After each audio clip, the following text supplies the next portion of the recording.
In under a minute, I'll show you where to set Word's language tools, switch proofing, and keep your typing accurate in each language.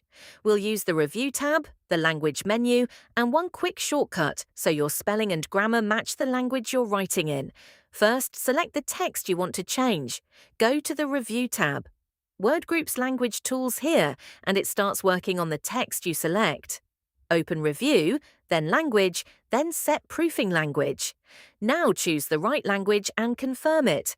Pick the language from the list, then click OK. Word updates spelling and grammar for that selection immediately. If the whole document is one language, Ctrl+A selects everything first. Pro tip: if your document mixes languages, change proofing paragraph by paragraph, not the whole file at once. If you're writing a paper, GenText handles the citations and bibliography side right inside Word.